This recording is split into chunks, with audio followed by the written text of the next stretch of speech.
Ang kwento ni Tomby. Ang kwentong ito ay hango sa totoong buhay. Mula ito sa isa nating tagapakinig.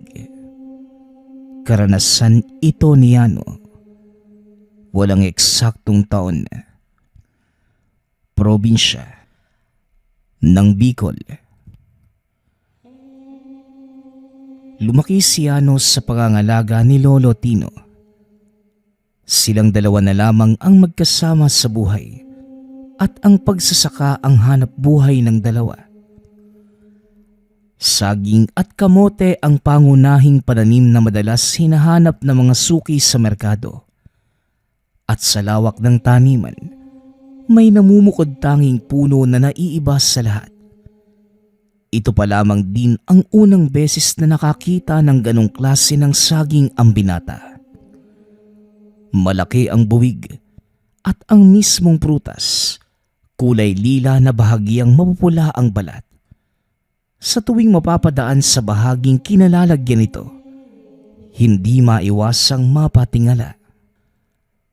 Boradong saging ang tawag dyan na po. Napansin ko kapag nadaang ka rito titigil ka tititig sa puno. May nakikita ka ba?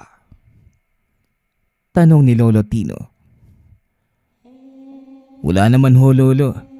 Naihiwagaan lang po ko Hindi ko alam na may ganitong klase pala ng saging. Nakatikim ka na ba ng ganitong prutas, Lo? Tanong ni Yano. Oo naman na po. Isang beses. Noong nabubuhay pa yung kumpare kong nagbigay.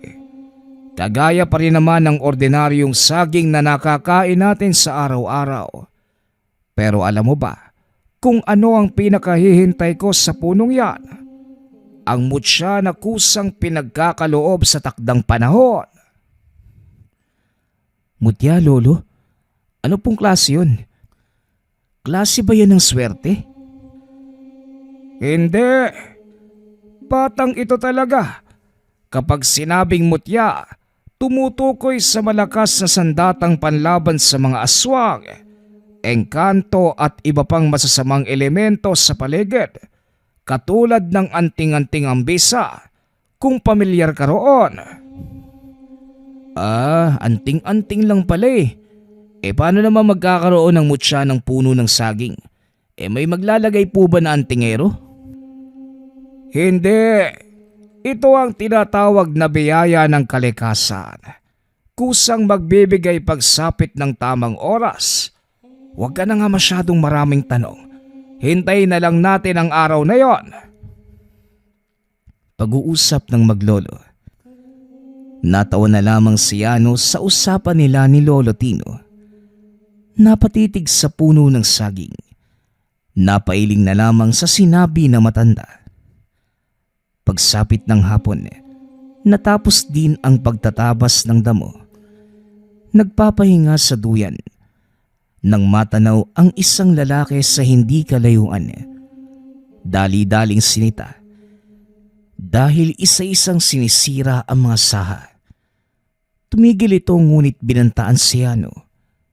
Hindi makapaniwala dahil sa layo ng distansya. Umabot sa kanya ang pagbato. Pinuntahan ng hindi makatiis. Ngunit pagkalapit doon sa binata, kaagad siyang kinagat sabay karipas ng takbo. Hindi na rin hinabol ng matanaw si Lolo Tino. Nagtataka itong napatingin sa binatang nakasalubong. Anong nangyari? Nagmamadali ako sa pagparito dahil dinig na dinig yung boses mo kakasigaw. Sino ba yung batang yon? Tanong ni Lolo Tino. Ewan ko, Lolo. Basta ang alam ko, kinagat ako ng taong yun Bigla ba namang winasak yung mga saha? Tapos sinita ko. Nang bato ba naman? Nilapitan ko nga para kausapin kaso nangagat naman. Tugon ni Yano. Baka natakot sa dating mo. Kilala pa naman kita. Yang ugali mo, nagmumukhang tigre kapag may kaunting ano sa paligid. Hayaan mo na, Tutubo pa naman yung mga sahang ito. Umuwi ka na lang sa bahay para magamot yung sugat mo. Masyadong nagdurugo eh. Wika ni Lolo Tino. Napapabuntong hininga na lamang si Yano habang tinatanaw ang dinaanan ng binata kanina.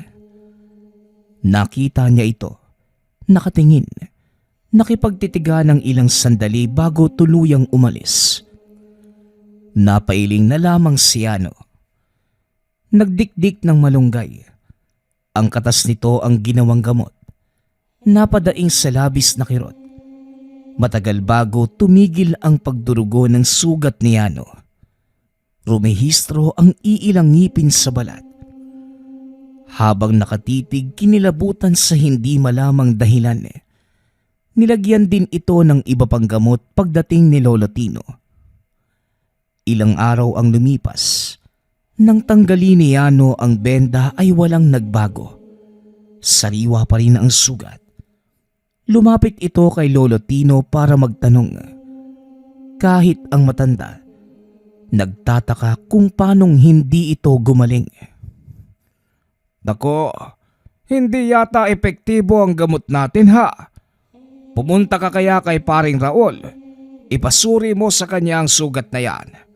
Pagkatapos, pakisabi 3 bangkat ng kamote ang may hahatid sa tindahan niya bukas ng hapon.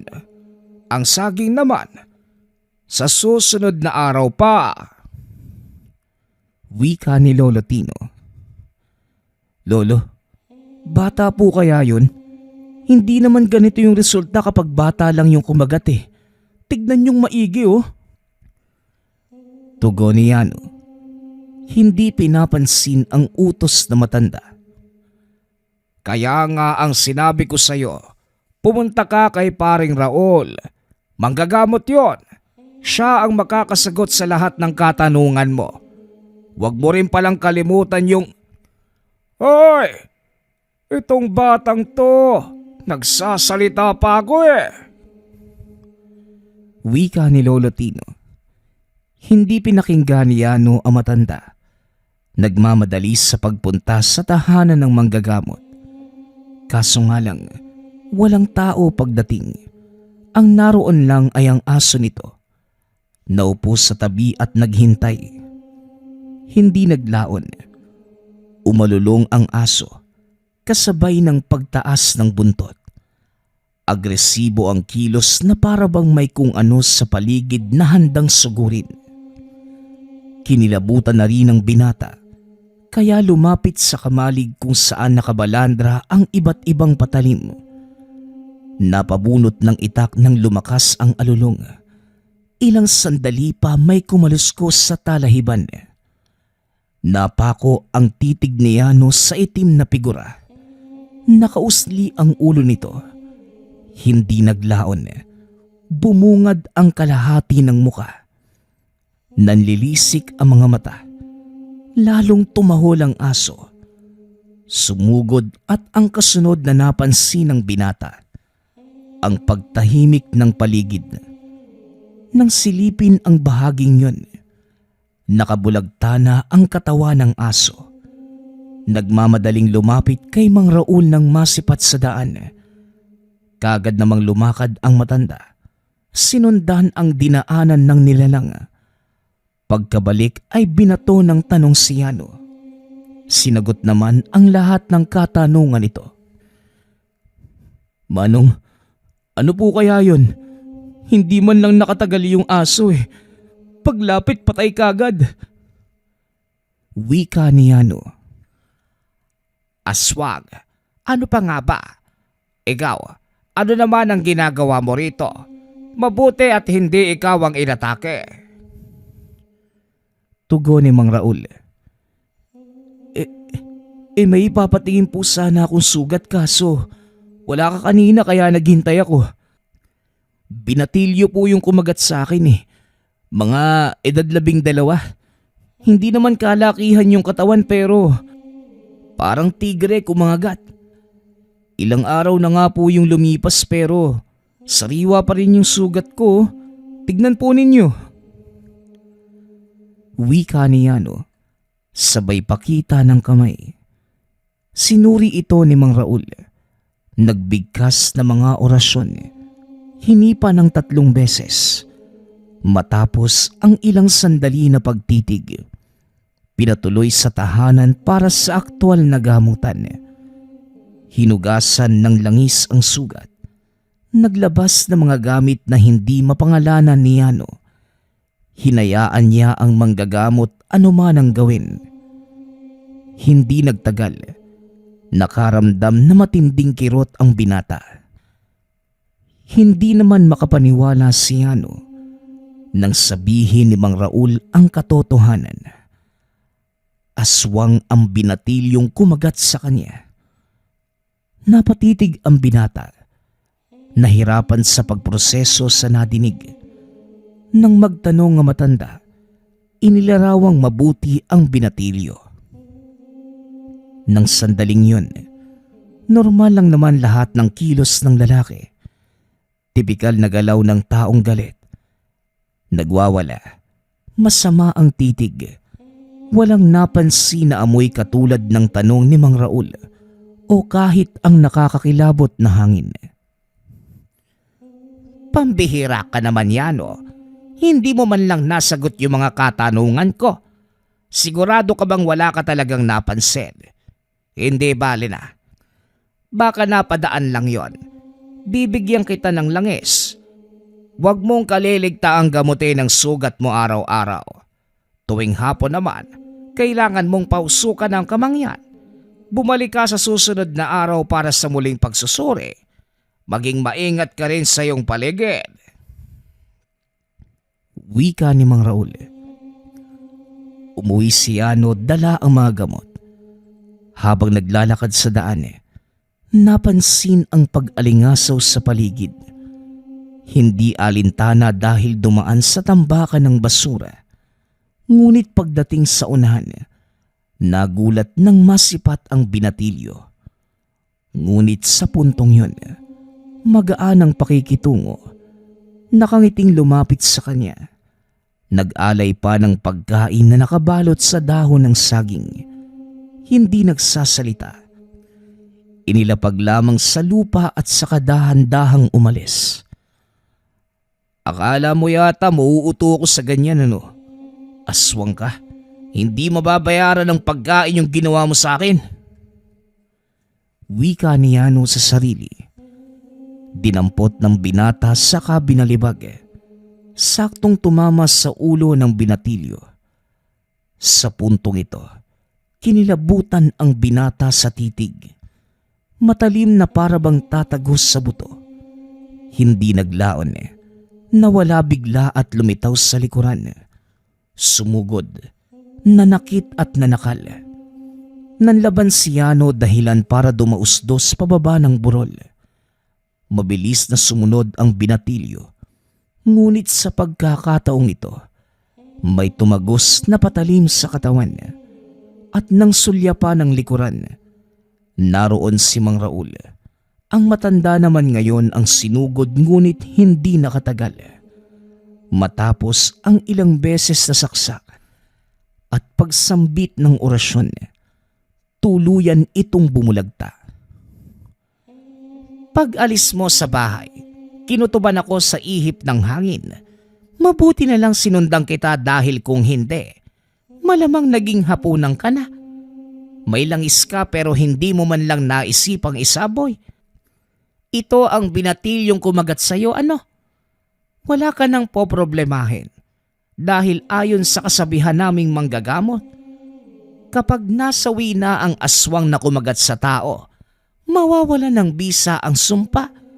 Tinanggal ko na rin naman kanina noong ginamot kita. Pagpapaliwanag ni Mang Raul.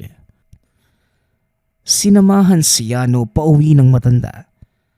Takip silim na rin ang mga oras na yon nang sandaling napadaan sa sagingan kung saan nakatirik ang puno ng saging ng morado. Huminto si Mang Raul at napatitig sa puno. Manong, may problema po ba sa saging namin? Morado daw po yan, sabi ni Lolo . Tanong ni Yano. Alam ko, may nararamdaman lang ako sa punong ito. Hindi na ako magtataka kung balang araw ay magbibigay ito ng biyaya.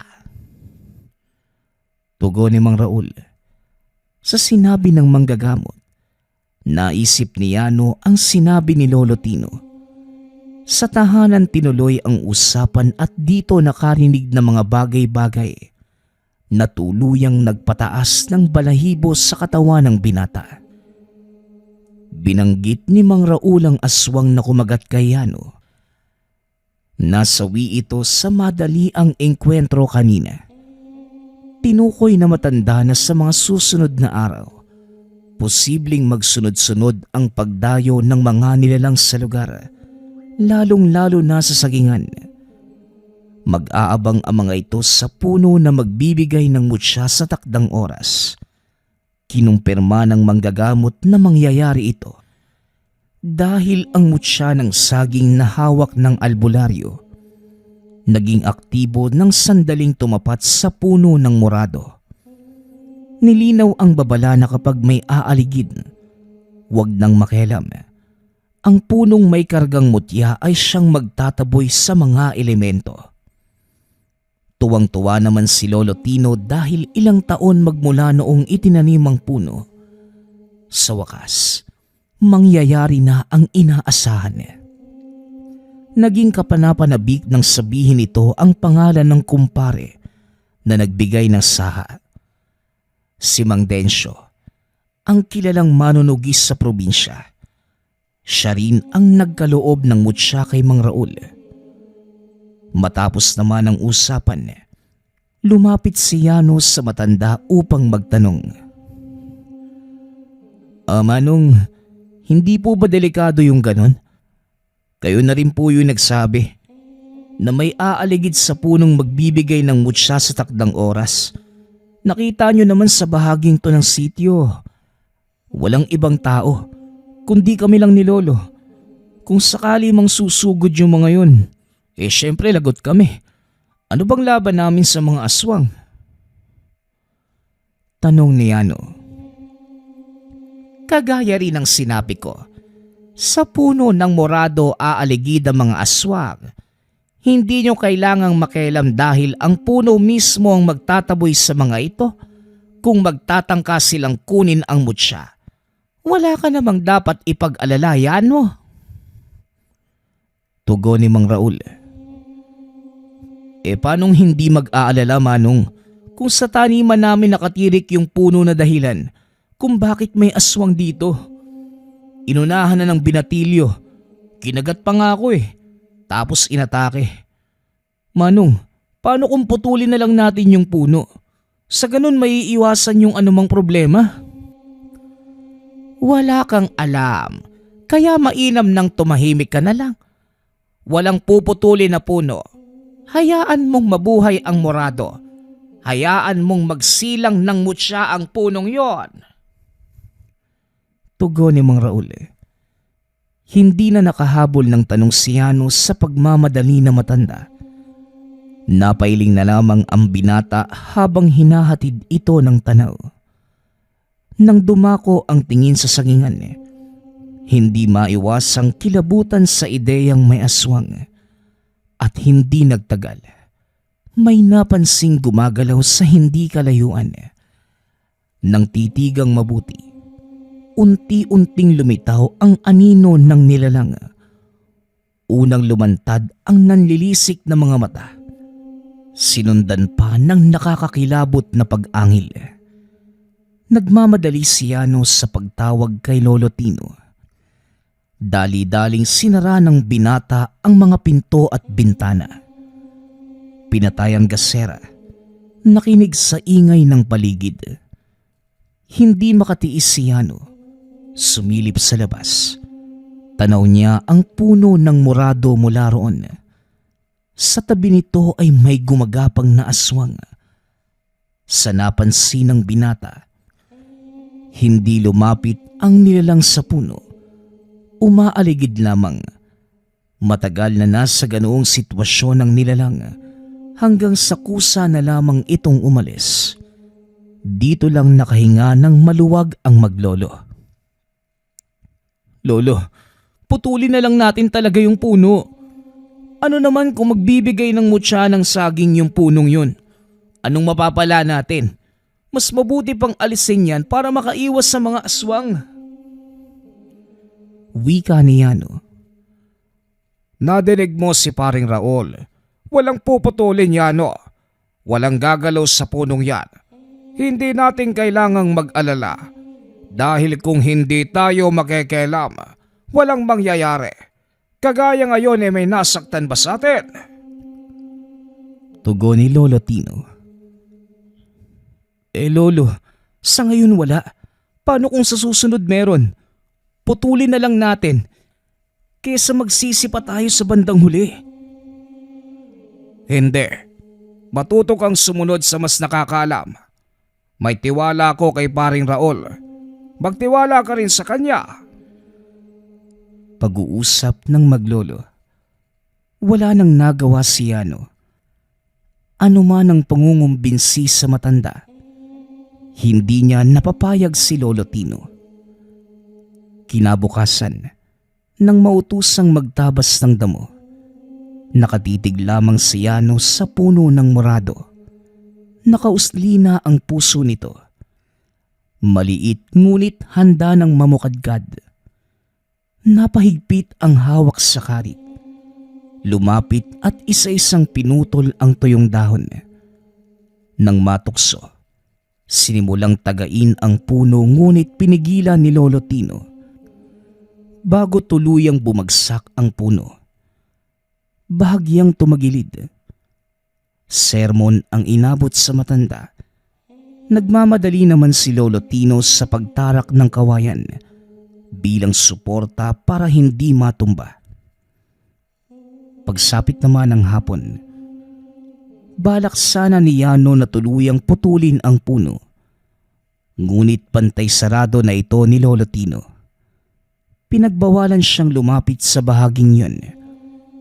Sunod-sunod ang utos sa pag-ayos ng mga saging sa bangkat para makalimutan ng binata ang pakay sa puno.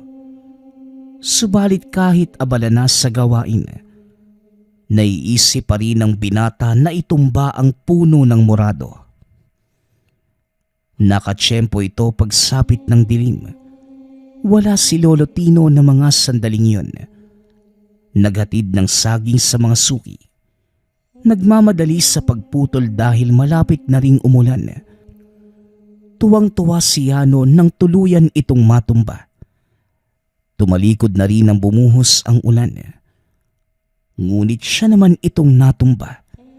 Nang humagupit ang kidlat, tumama sa mismong puno ng saging. Umusok pa pagkatapos. Nilapitan ni Yano. Natulala ng masipat ang maliit na bato sa ibabaw ng kaputol na puno. May kung anong nagtulak sa binata na kunin, ngunit hindi mahawakan dahil nag-iinit. At nang muling humagupit ang kidlat, nagmamadaling umalis bago tamaan. Kinabukasan, tinanghali ito ng gising. Nagmamadaling pinuntahan ng puno. Naabutan doon si Lolo Tino. Hawak ang maliit na batong hugis puso ng saging. Masama ang tingin ng matanda sa kanya. Talagang matigas ang ulo mo Yano ano? 2 matanda na ang nagsabi sa'yo na wag mong puputulin pero sinuway mo. Hindi ko alam kung ano ang gagawin sa'yo. Pero saka na siguro kita papagalitan. Buhatin mo ang bangkat ng saging at hihatid sa merkado. Daanan mo ko sa tahanan ni paring Raul. Doon kita hahantayin. Bilisan mo ang pagkilos. Wika ni Lolo Tino. Sinunod ni Yano ang utos na matanda. Matapos sa merkado, dumiretso ito sa bahay ni Mang Raul. Papasok pa lamang, sasabog na ang dibdib sa kaba. Naabutan ang 2 matandang nag-uusap. Nakinig lamang siya hanggang sa sumenya si Lolo Tino. Pinaliwanag ni Mang Raul ang mutya. Maraming sinabi tungkol sa bisa, mga kakayahan, at sa mga aling nilalang mas epektibong gamitin. Sa dami ng mga nabanggit, hindi natandaan ni Yano ang lahat. Ang malinaw lamang sa kanya na mga sandaling yun, nagpapagaling ito ng sugat. Tinanggal ang benda sa kamay. Nakita ang sugat na unti-unting naghilom. Kaya magmula ng sandaling yun, nagbago ang pakikitungo nito sa mutya. Matapos naman ang pag-uusap, pinauwi na ito ni Lolo Tino. Pagkalabas ng tahanan, nasipat ni Yano ang isang lalaki sa hindi kalayuan. Kahina-hinala ang pagkilos. Lalapitan sana para magtanong, subalit nagmamadali itong umalis. Bumalik ang binata sa loob para magbigay babala, ngunit pasimpleng sumagot si Mang Raul. Nahayaan na lamang dahil inaasahan na niya ang pagdalaw ng mga aswang. Napabuntong hininga na lamang si Yano. Naguguluhan na sa nangyayari, lalo na sa aswang. At nag-usisa ng makatsyempo. Manong, itong bahay mo ba lapitin ng aswang? Noong araw may naabutan akong umatake sa aso mo. Tapos ngayon naman, may umaaligid. Baka naman nadamay lang kami ni Lolo, ha? Ikaw yata yung may atraso sa mga yun, Wika ni Yano. Iho, may rason kung bakit lapitin ng aswang ang bahay na ito. Ibang usapan naman ang tungkol sa mutya, kaya wag mong isisi sa akin. Mabuti pa siguro subukan mong kausapin ang mutya para malaman natin kung sino sa inyo ng lolo mo ang kaisa nito. Tugon ni Mang Raul.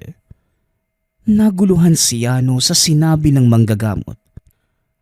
Kunot noong umuwi, tahimik na sumunod kay Lolo Tino. Pagkarating sa tahanan, kagad iniabot na matanda ang mutya sa kanya.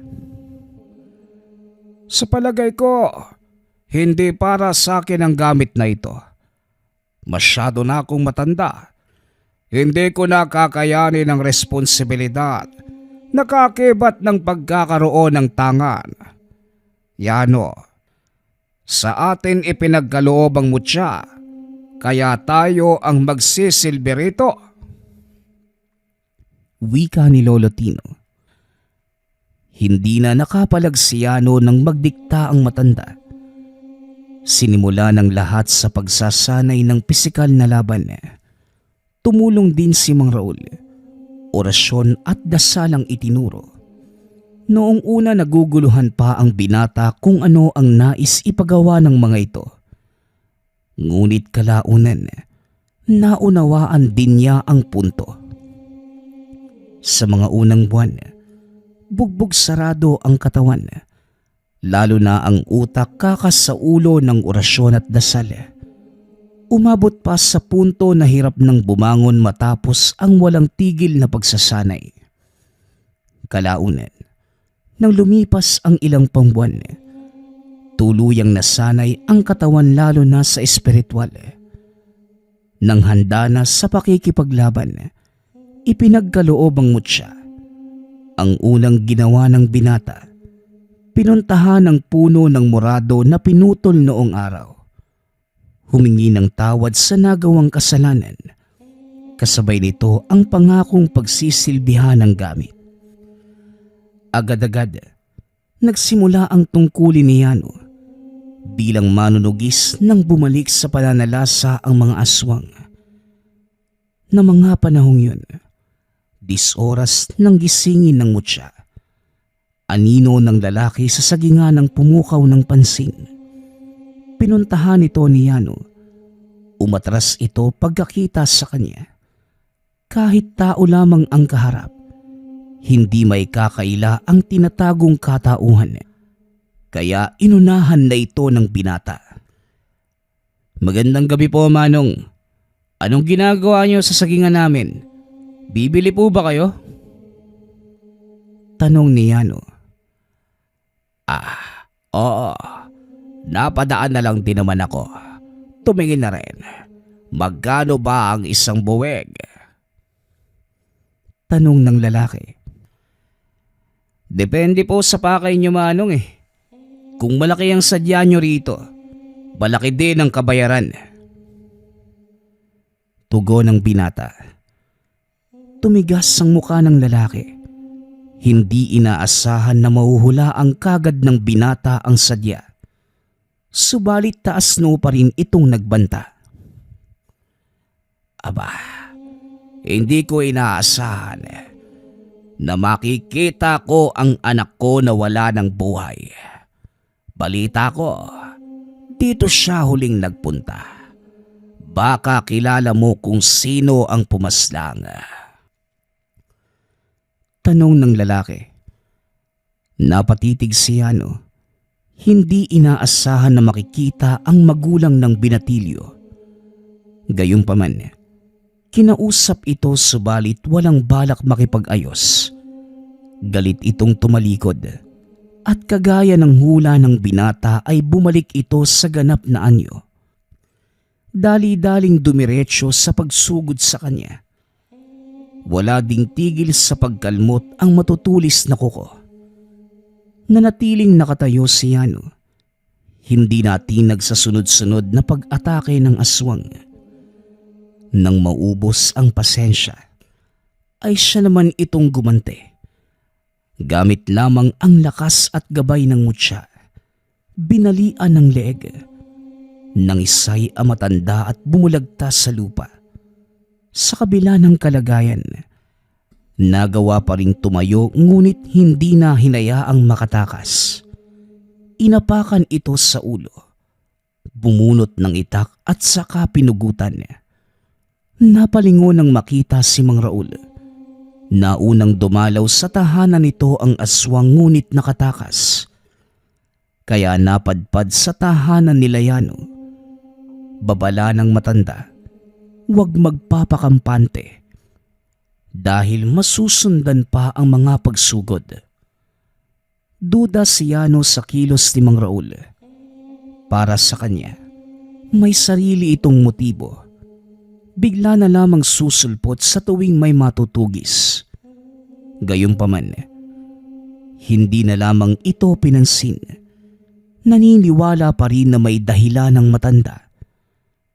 Sa paglipas ng mga araw, sunod-sunod nga ang naging pag-atake ng aswang. Napapatanong si Yano kung bakit nagpapakita ang mga ito. Gayong naisilang na ang mutya ng morado. Dito na rin inamin ni Mang Raul ang buong katotohanan.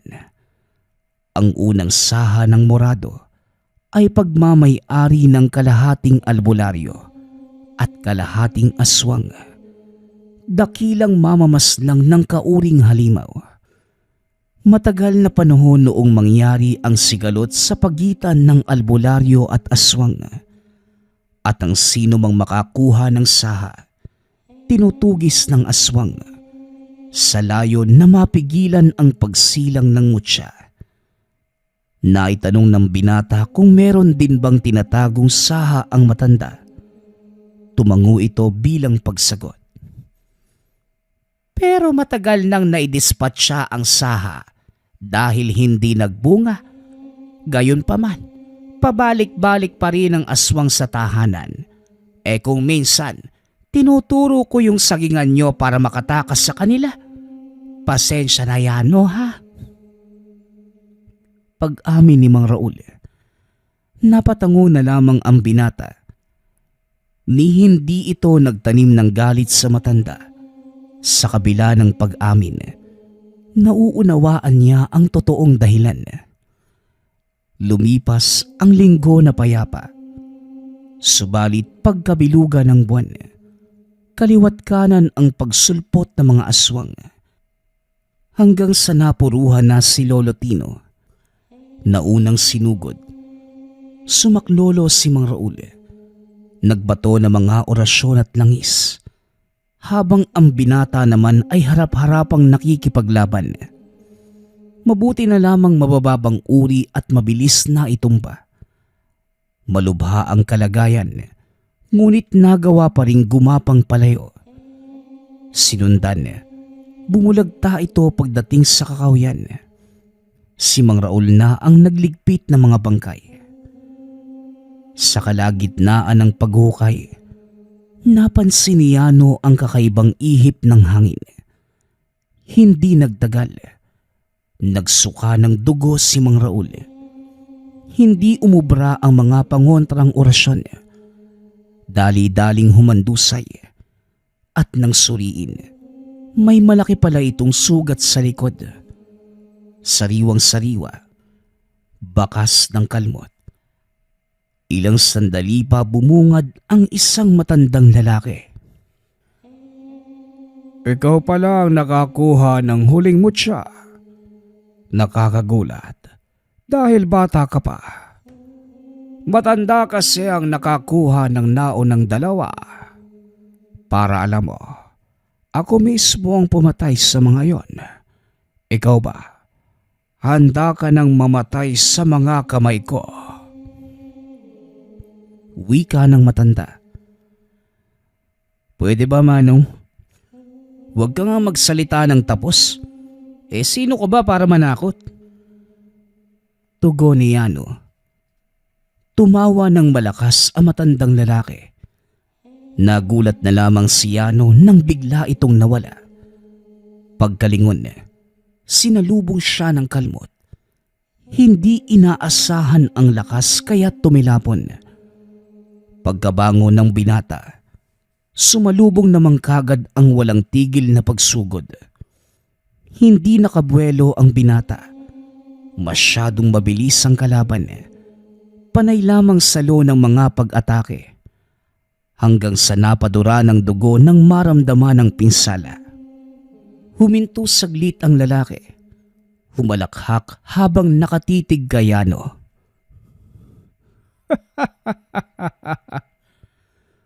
Wala kang pinagkaiba sa mga nauna. Mga mahihina. Ganyan din sila. Kunwari naglalakas-lakasan. Yun pala hindi marunong gumamit ng mutya. Hindi ko tuloy maintindihan kung bakit may hina pang nabibigyan. Wika ng matandang lalaki. Bakit? Paano ba yung tamang paggamit ng mutya? Total masyado ka nagmamagaling. Sabihin mo nga sa akin. Tanong ni Yano. Muling tumawa ang matandang lalaki. Dali-daling sumugod ngunit sa pagkakataong ito, natatandaan na ni Yano ang bawat galaw niya. Mabilis na umikot at sinaksak. Nagulat yung matandang lalaki. Gayunpaman, mabilis pa rin nakaganti. Tumilapon ang binata matapos magtamo ng sugat sa dibdib. Nahirapan ito sa paghinga. Nagmarcha palapit ang aswang ngunit natigilan nang makontra ng orasyon ni Mang Raul. Nanigas na ito sa kinatatayuan, ngunit madali pa rin nakabawi. Tumilapon si Mang Raul. Sinalo naman ito ni Yano bago mapuruhan sa mga bato. Dito na nag-usap ang dalawa. Sabay na aatake para mapabilis ang pagbagsak ng kalaban. Muling nag-usal ng orasyon si Mang Raul. Samantalang si Yano naman ang makikipagbakbakan. Sinigurado ni Mang Raul na makokontrol ang espiritual ng nilalang. Habang ang binata naman, sinikap na mapinsala ang pisikal na katawan. Ngunit sa kabila ng pagtutulungan, bigo pa rin silang mapatumba ang kalaban. Gabunan pala ang isang ito, kaya mahirap patayin. Huwag kang mawawala ng pag-asa. Mahahanap din natin ang kahinaan ng isang yan. Sumugod ka lang at ako nang bahalang magritual. Wika ni Mang Raul. Muling sumugod ang binata. Sa puntong ito, Binilisan ang galaw hanggang sa nagagawang sabayan ang kilos ng kalaban. Ginamit ni Yano ang punyal na iniabot sa kanya ni Mang Raul. At nang dumaplis ang katawan, mapapansin ang lihim na pagdaing ng halimaw hanggang sa sumenyas sa matanda na itaas pa ang depensa upang makalaban ng husto. Ibinaling ni Mang Raul ang orasyon. Si Yano ang kinargahan. Sa puntong ito nahigitan ng binata ang kalaban. Dumoble ang lakas dahilan para unti-unting maitumba ang aswang at nang makabuelong mabuti, direkta sa puso ang pagsaksak. Tumigil lamang si Yano nang tuluyang malagutan ito ng paghinga. Hingal na tumabi si Yano. Patuloy naman sa pag-oorasyon si Mang Raul upang masigurado ang katapusan ng aswang. Sa pagkakatanda ni Mang Raul, ito ang pinuno ng aswang na tumutugis sa nakakakuha ng saha ng morado. Nakainkwentro noon, ngunit dahil hindi nagsilang ng mutya ang saha niya, pinalampas ito. Itinabi nila ang bangkay ng gabunan sa iba pang mga napaslang.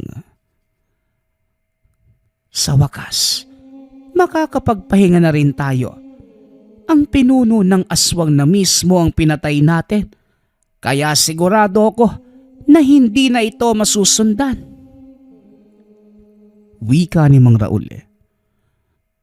Sigurado po ba kayo, Manong? Baka mamaya may lilitaw na mas malakas pa dyan, ha? Ang hirap nang itumba ng isang yan. Ang tigas ng balat eh. Mabuti na lang marunong kayo sa mga orasyon.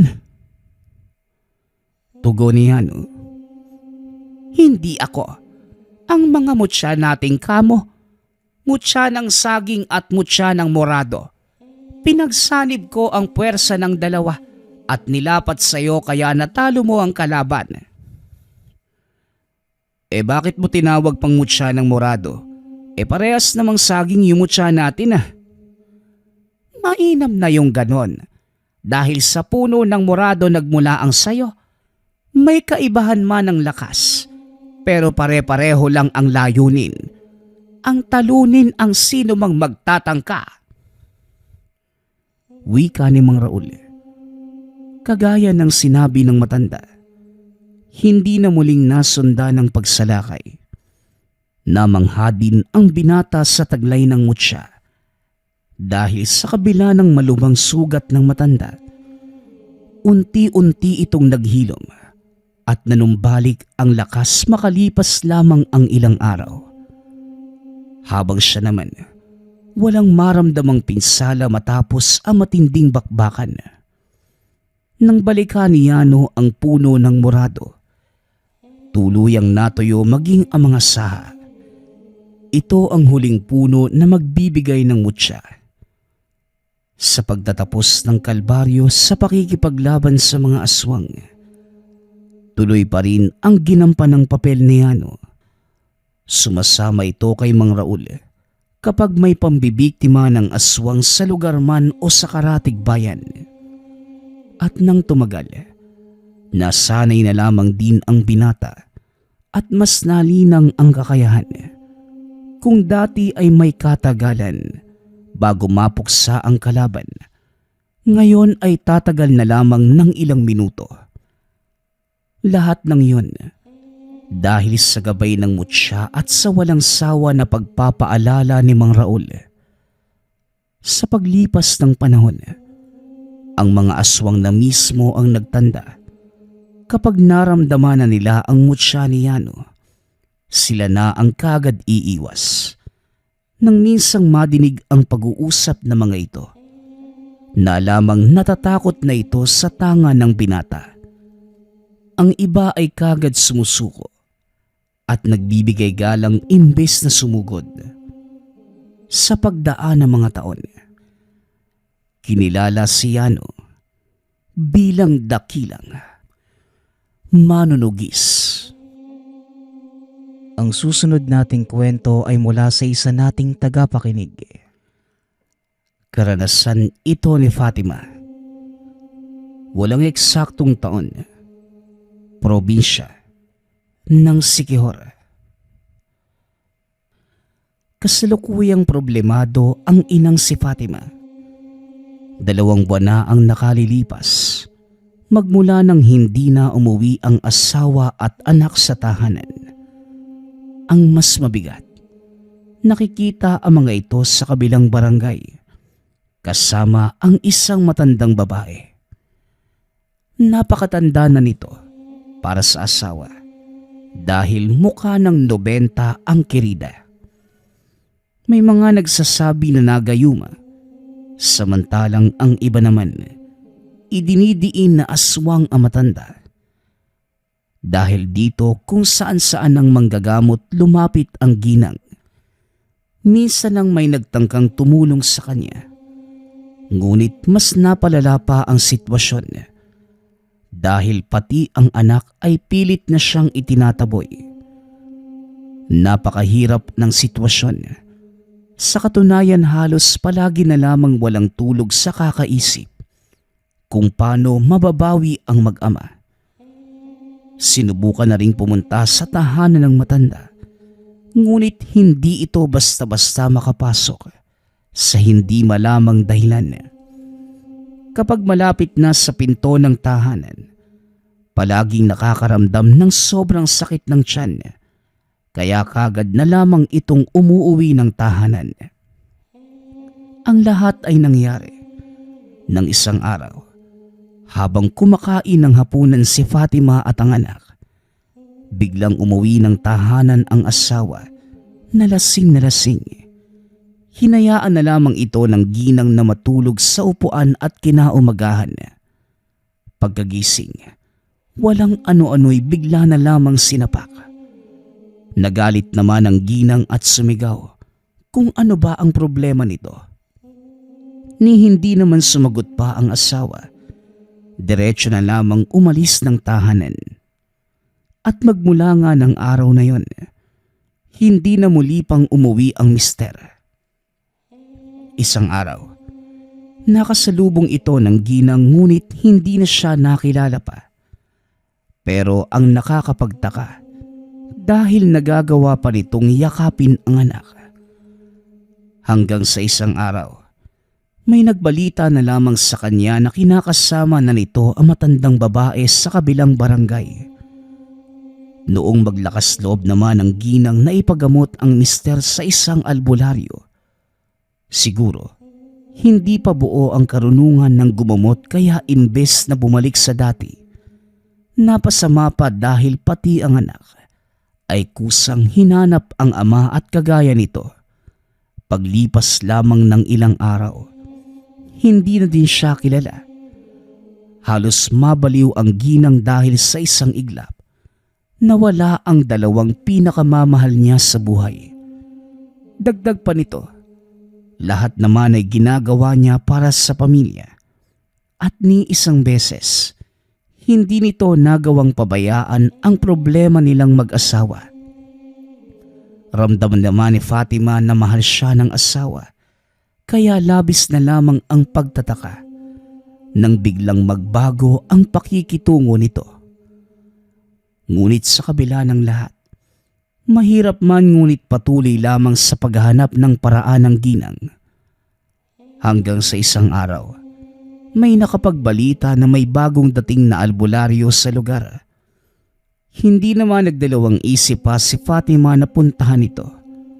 Umaasa na maaaring ito na ang maging susi sa pagbabalik ng mag-ama.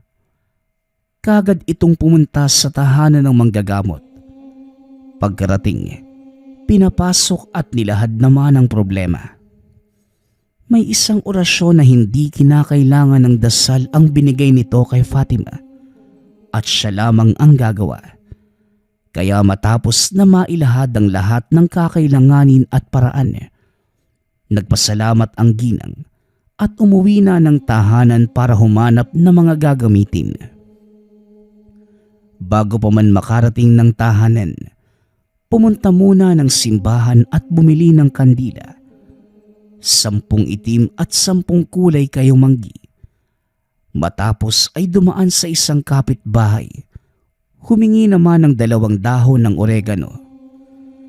Dahil 3:00 pa lamang ay nasa tahanan na ito, minabuti niyang gawin na mismo sa araw na yon ng orasyon. Dahil ayon sa albularyo, kailangan itong gawin ng 6:00 ng gabi. Hinuli nito ang nag-iisang alagang manok at nag-antay na lamang na sumapit ang 6:00. Pagkarating ng tamang oras, pinugutan na niya ng ulo ang manok at bawat patak ng dugo ay pinalibot sa buong tahanan. Itinirik na din niya ang mga kandila na nakaposisyon sa salitang kulay itim at kayumanggi. Ibinilog ito at siniguradong kakasya sa loob. Hinugot sa bulsa ang 2 dahon ng oregano at naupo sa loob ng bilog. Dahan-dahang pinataka ng kandila ang dahon ng 3 beses. Halos nanginginig na si Fatima dahil kapag lumampas sa 3, buhay niya ang mababawasan. Nahiga ito at inibabaw sa nakapikit na mga mata ang 2 oregano. Sa puntong yun, kinakailangan niyang makatulog. Ngunit nahirapan si Fatima dahil sa kung ano-ano ang pumapasok sa isipan. Kaya pilit niyang kinalma ang sarili hanggang sa tuluyang nakatulog. Ayon sa albularyo, para malaman kung epektibo ang naging ritual, kailangan maabutan nito na hindi nalusaw ang mga kandila. Umaga na nang magising ang ginang at nanlaki ang mga mata nang makitang lusaw lahat ng kandila. Dahil dito, kagad itong napatakbo sa tahanan ng albularyo. Nakita niyang nagwawalis ito ng bakuran, kaya kagad siyang lumapit. Habang naghahabol ng hininga, pilit nitong tinatanong kung bakit nalusaw ang mga kandila. Isa lang ang ibig sabihin niyan. Hindi natin nagawang labanan ng nilalang na may gawa ng gayuma. Nakakasigurado ko na mas mataas ang karunungan nito kesa sa akin.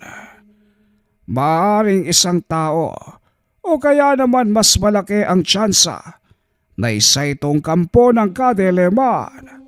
Sa puntong ito, marami man akong nalalaman sa panggagamot, ngunit hindi ko may tatanggi na mas malakas talaga ang may gawa nito sa asawa at anak mo. Pagpapaliwanag ng albularyo, napaluha na lamang ang ginang dahil sa pagod na itong maghanap ng solusyon at hindi na rin alam kung ano pa ang pwedeng magawa para mabawi ang mag-ama o kahit ang anak na lamang. Walang ano-ano napatanong ito kung ano ang pwedeng makatalo sa nilalang. Tumugon naman ang manggagamot. Ang tanging paraan para manalo ay ang mataas at kumpletong karunungan kesa sa kalaban. Sa hindi malamang dahilan, biglang sinabi ng ginang na siya mismo ang mag-aaral para malabanan ito. Natawa naman ang matanda nung una. Pinauwi na muna ang ginang para makapag-isip. Pagkarating sa tahanan, ramdam nito sa buong katawan ang pagnanais na mapag-aralan ang sinasabi ng albularyo. Sa buong maghapon, wala na itong ibang inisip, kundi kalabanin ang nilalang na kumuha sa mag-ama. Kinaumagahan, bumalik ito sa albularyo para ipakitang desidido na sa naging pasya. Matagal ang naging pag-uusap ng dalawa dahil sa nilahad ng albularyo ang lahat ng pwedeng mangyari sa pag-aaral para maging isang manggagamot. Lahat ng iyon ay buong pusong tinanggap ni Fatima at dahil dito, nakumbinsi na din ng matanda. Maagang umuwi ang ginang para makapaghanda sa paglisan sa lugar kinabukasan. Ayon sa albularyo, dahil sa napakataas ng gusto nitong abutin sa larangan ng panggagamot, kinakailangan niya ng tulong ng dalubhas ang albularyo na matatagpuan pa sa karatig probinsya. Nang sumunod na araw, naglakbay na ang dalawa papunta sa sinasabing dalubhasang albularyo. At kahit dalawang matandang lalaki ang kasama, naging komportable naman si Fatima dahil parang anak ang pagtrato ng mga ito sa kanya. 2 taon ang iginugol nito sa pag-aaral. Paulit-ulit itong pinapaalalahanan ng maestro na karanasan ang naghuhulma upang mas maging magaling na manggagamot. Nakatatak ito sa isipan ng ginang, ngunit iba talaga ang dedikasyong pinapamalas nito. Natutuwa ang dalawang matanda sa pagsisikap nito dahil sa loob ng mahabang panahon, naging disiplinado si Fatima at madali ding nakakabisado ang mga inaaral.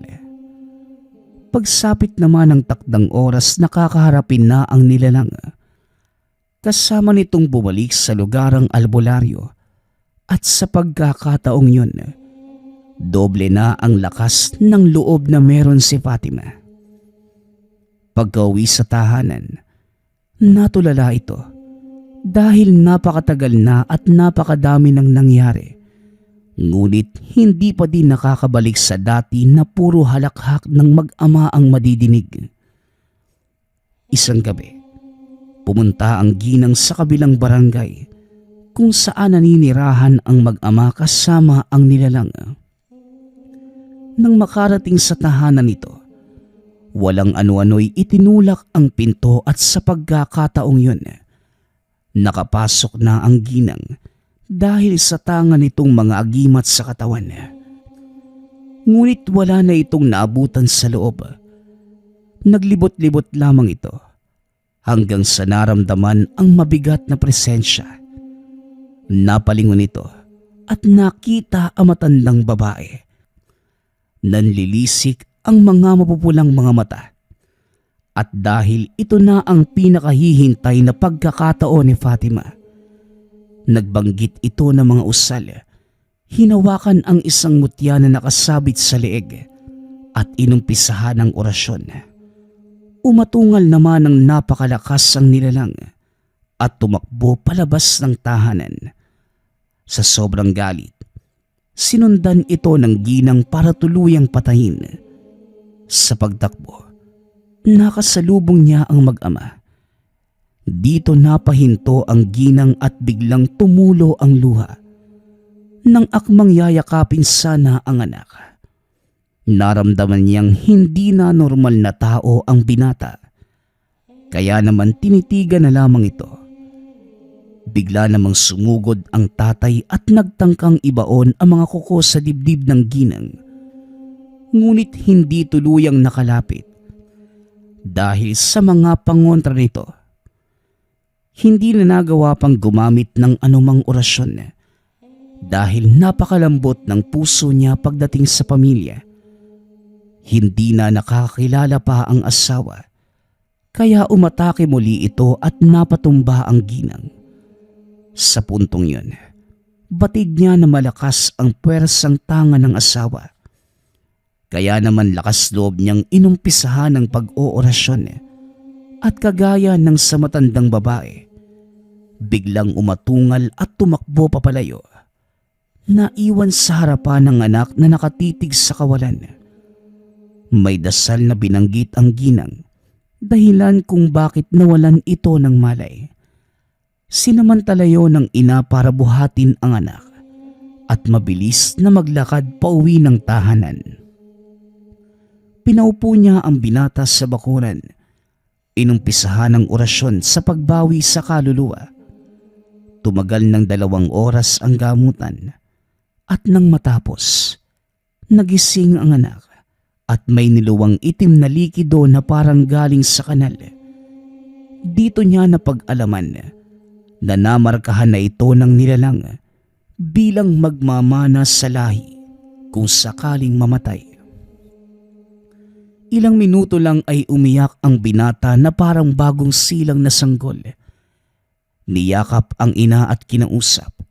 Sa pagkakataong yun, Alam niyang nakabalik na ang kaluluwa ng binata dahil nakilala na siya at dito silang namuhay ng normal na magkasama. Lumipas ang ilang buwan, wala nang naging balita pa sa asawa at sa nilalang. May mga nakapagsabi na bigla na itong naglaho sa lugar. Hindi na nag-abala pa ang ginang na hanapin ang asawa. Dahil batid niya, natuluyan ng umanib sa lahi ng nilalang. Samantala sa tulong ng anak, nakapagtayo ito sa tahanan ng isang kwarto na pinagdadausan ng panggagamot. Hindi nagtagal, naging isang sikat na manggagamot si Fatima dahil sa lahat ng pasyente nitong napapagaling. May mga nagsasabi na isa ng dalubhasang manggagamot si Fatima. Napapangiti na lamang ito dahil lingid sa kaalaman ng lahat ang pinagdaanan bago pa man makarating sa ganitong uri ng pamumuhay. Dahil isa itong babae, hindi mawala sa lipunan ang mga pangungutya na peke lamang ito dahil lalaki lamang ang nagiging albularyo. Ngunit hindi ito naging hadlang sa layunin ng ginang na makagamot. Ayon dito, siguro ang naging karanasan ay paraan ng itaas para mahanap ang totoong misyon sa buhay. Alam niya sa sarili na marami pa ang pagdadaanan bilang manggagamot. Ngunit hindi nito magagawang makalimutan nang minsang mawala ng asawa at anak dahil sa aswang na mangkukulam. Nagpapasalamat nga pala ako sa lahat ng sumusuporta sa ating channel. Nawa ay patuloy niyong suportahan at pakinggan ang ating mga kwento. Hanggang sa muling pakikinig. Paalam.